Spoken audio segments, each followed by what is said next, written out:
studied abroad in China 2 years ago for 6 weeks, and I studied abroad this past summer in Taiwan for 2 months. So I'm a Chinese major. I'm also kind of focusing on China as a region with history and politics and economics and things like that. So my focus. 我19岁，高中1年级的学生开始学中文。我是现在在大学学了2年。2年前我去过中国留学，我参加了那个对面可以看过那个内外的奖学金，所以我去了郑州，在那里学了6个星期的中文。然后今年夏天，我去了台湾，在那里学了2个月的中文。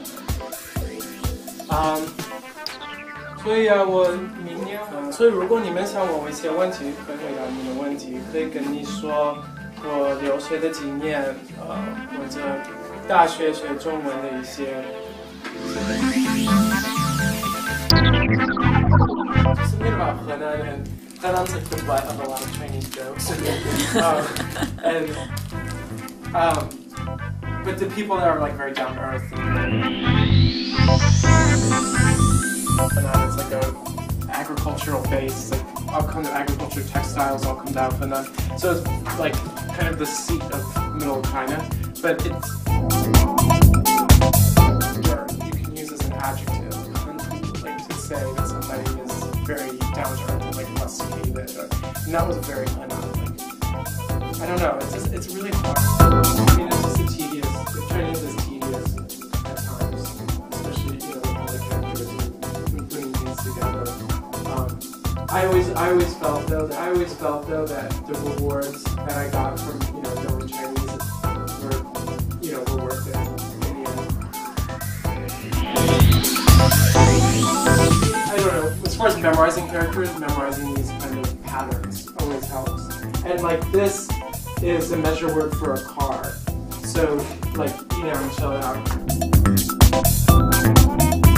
Well, I don't know. I think grammar is actually much easier than English grammar because it's like patterns and there's less irregularities. Like English grammar, you have all these exceptions and. Okay, a good example is like propaganda posters from like the 50s and the 60s. If you read those and you translate it into English, it just sounds like so lame. but in Chinese, it's like powerful language and it's really motivating and I don't know. It is hard to translate. So it's good to see the How do you learn a word or a concept that isn't there in English? So they're trying to explain to in Chinese, but you don't quite understand it because they're not really telling you. Just process the feeling of the word, if that makes sense. So like in English, like if you think you're having like a little brain exercise, like if you look at in English, like stop, you get a feeling with that. Or you look at this color and a word pops into your mind.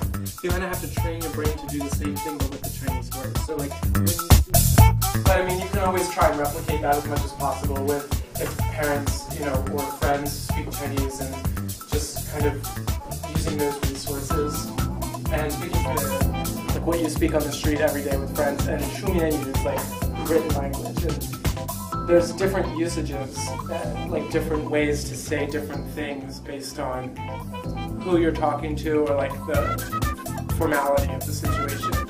So I found that a lot of what I learned on the street without even thinking about it, just because I was constantly surrounded by Chinese.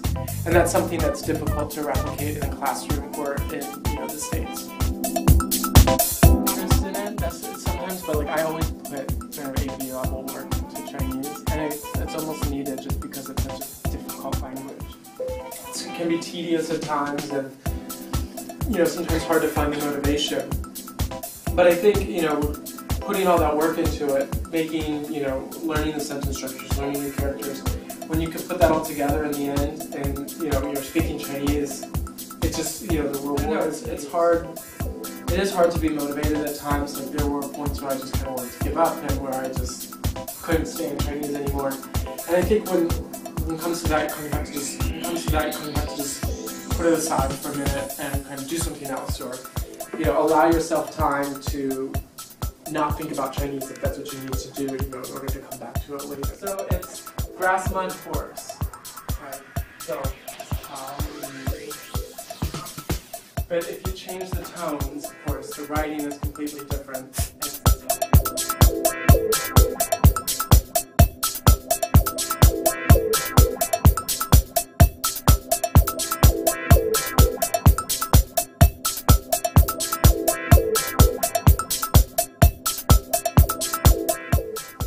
What would it be like to do that?